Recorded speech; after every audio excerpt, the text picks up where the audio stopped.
have the Cowardly Lion, clearly. We have the...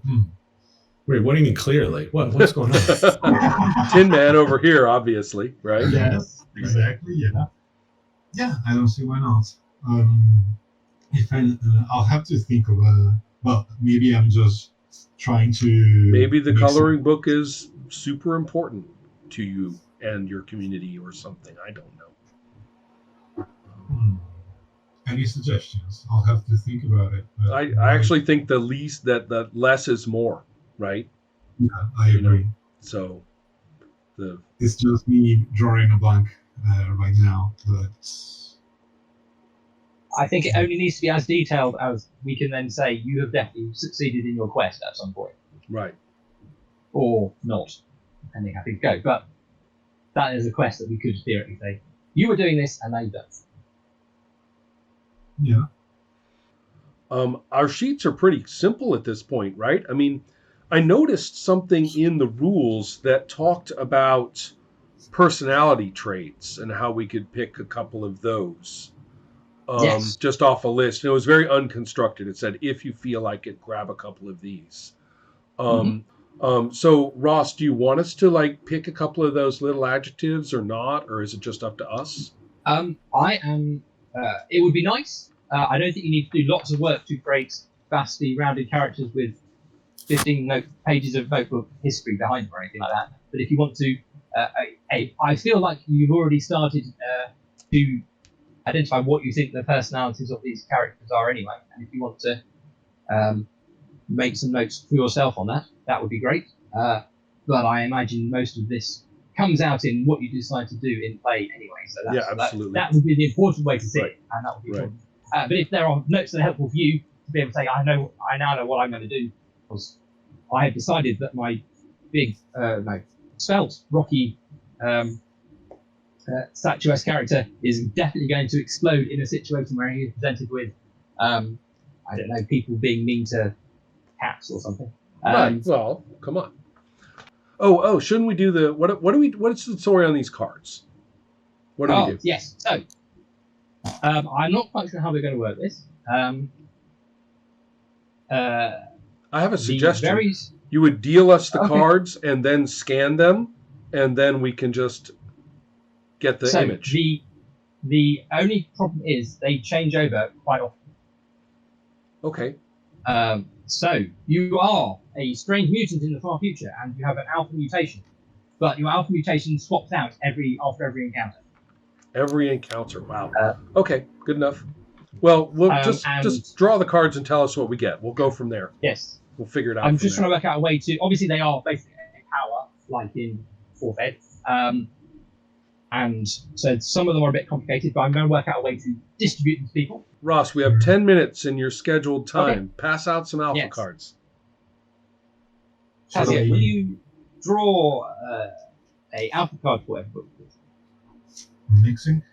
And by the way, the funny thing is that the game would suggest that each player has their own deck, and there is a difference between drawing from your own deck or the GM's deck, which is kind of... You can obviously optimize your right. You were supposed to build your own deck, roles, but so, yeah.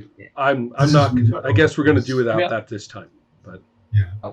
Maybe we could, if it looks exciting, we could try it in future, but not now. Right. And we do not need to support Wizards of the Coast making back the money selling booster packs, because they don't sell them anymore. I was thinking about along those lines. That sounded a lot like money making. Oh, I think I know where that comes from, and I'm not going to pour any money in there any longer for anything. So, quick, a volunteer to be the first person to get a card. Okay, shall we start with Helmet is waving our hands around. So pull a card, Tasio.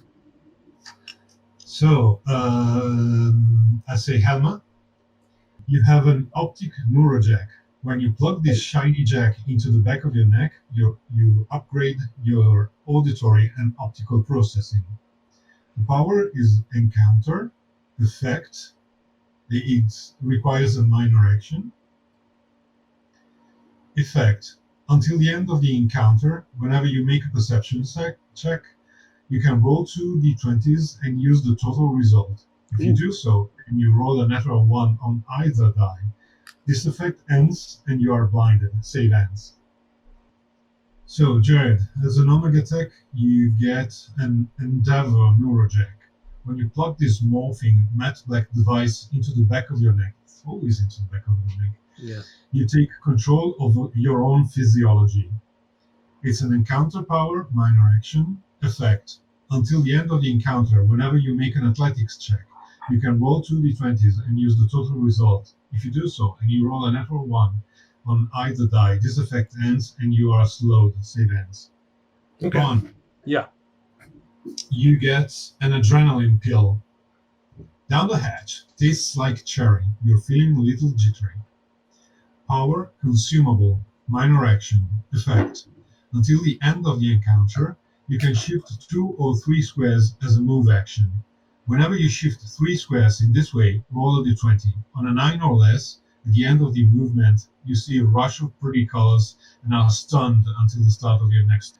And then for me, prototype Power Fist. Oh shit! I Oh love it. no, that's awesome. That is so. That's It'll so be so good. sad when you lose it Uh-huh. because that's just so your character. It's salvageable, I think. Oh well, you better hold on to it until hopefully you hold on to it. Do you hit it second level?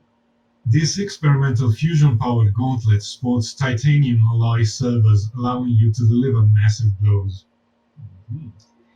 It's a weapon, basically. It does level plus 8 versus ace armor class, and it deals 3d10 plus strength plus twice the level physical damage, and knocks the target prone. Not bad. Not bad. Yeah. Okay, powers. Alpha Flux, ongoing. Helma. Let me shuffle the cards just a second. Oh man, and you have an 18 con, so that's going to be brutal when you hit somebody with that. Yeah, I love it. Is that just a weapon? But it's a power fist, like a Space Marine power fist. Yeah, from this Huge. radioactive haired, Right. All right, so Helma, your alpha mutation is bio based, and it's feelers. You can see creatures or objects within 2 squares of you that are invisible, obscured, or on the other side of blocking terrain. Oh, that's Those fantastic. If those creatures are in contact with the ground or a similar surface. Overcharge. When you start your turn, you can roll a d20. On a 10 plus, while this card is readied, you can see creatures or objects within 3 squares of you instead of 2, and your melee reach increases by 1. Oh. Not bad at all. On a 9 or less, you are covered in fleshy nodules, save ends. When Oh, under no. this effect, you take a -2 penalty to attack rolls and to all defenses. Ouch. Jared. It's another bio mutation, sound imitation. You can perfectly mimic any sound. You gain a +5 power bonus to skill checks related to imitating a sound. On an overcharge, on a 10 plus, before the end of your next turn, as a standard action, you can duplicate the triggering sonic attack if this card is readied. On a 9 or less, you can speak or make sounds with your voice while this card is ready. No talking. Ron? Yeah. Also a bio. Extra arm. You grow an additional arm. You can use it to carry a shield, help wield a two-handed weapon, carry an extra one-handed weapon, and so on. If you carry an extra weapon, you can make a basic attack with that weapon once per round as a minor action. Handy. Overcharge. On a 10 plus, while this card is ready, you grow a second new arm. You can wield an additional two-handed weapon with both new arms. On a 9 or less, your existing arm shrinks into your body until the end of your next turn. You drop everything you're holding. And for me, we have Dark Mutation. the body of light. Your flesh expands into burning light, which is very appropriate with a radioactive. I'm saying your toxin. character is just becoming ridiculous. Yes. Ridiculous. I mean, really it's is. working perfectly. I hadn't, I never would have picked growing an arm, but I can see, I now get it. I can do it with this character. It works really well. Well, Yeah. as I say, don't get too attached to your alpha mutations because if you roll a natural 1 in various some contexts, they change anyway. Yeah. And after an encounter, they change anyway. And Right. you have to draw a new one. So, if you are particularly taken with them and want to increase the odds of having extra run repeatedly, you might look at the having your own dex rule, I suppose. But let's not worry about that for now. Right. This mutation is ridiculous, though. It makes a close burst of 3, and deals 3d6 plus Constitution, which is my strongest. Plus That is my so level overpowered. That's ridiculous. Yes! Yeah. It's ridiculous. It's just perfect. It'll be perfect, It and then even creates a zone which lasts until the end of my next turn, or until I leave that space. Okay, well, thank you, Zach. I don't know what to say. Well, I feel I'm cool. like I'm ready too. Right. This is looking good. Right, I am going to have to go away and come up with some interesting post-apocalyptic people for you to meet and get to know, and then probably murder.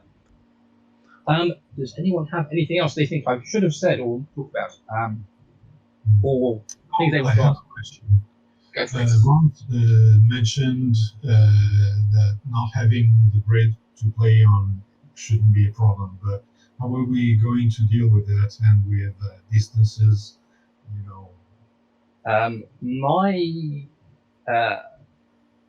My plan, but I'm happy to discuss it, is I will definitely have things drawn out on. I'm going to come up with some fun places for you to get in fights and draw them out on a grid of some sort, and then I will describe things and say this is here, this is there. Give Okay. Now, that's distances 4 as much as I squares can. away. This thing is 20 squares Yeah. across. And we'll just take I it will from there. probably also aim to be generous about Right. distances, so that it causes so much disadvantage. By if I'd known that, I would have moved this many Right. squares further on that game. Sort of thing. That seems fair, and do some of them by eye. I think it's also probably less of a problem in this than it would be in 4E, because the scales tend to be slightly. Everything is 5 or 10 squares distance with blasts and things do things, and it looks like tiny 1 square shifts are less of a big thing. So Right. you can still take advantage of all the fun things that the grid in 4E lets you do, like flank people and get combat advantage that way, Right. and hide behind things and all that sort of good stuff. Okay. We'll see how it goes. If it doesn't like working well, then reconsider. But I suspect it will all be fine and can have the watch. Thank you. Right. Right. I won't keep people up late any longer than I need to, because I'm sure people in Sweden and Italy have things to do their evenings. I hope Jared has a nice rest of this afternoon. Unless anyone has anything. And I will email things out to people, and calendar invites, which are always the important bit of scheduling, is the nightmare part of playing role-playing games on what I'm doing. All right, Ross. Everybody. And it's nice to meet all the people I haven't met before. That's right. See you later, everyone. Okay. See ya. Good night, everyone. Good night.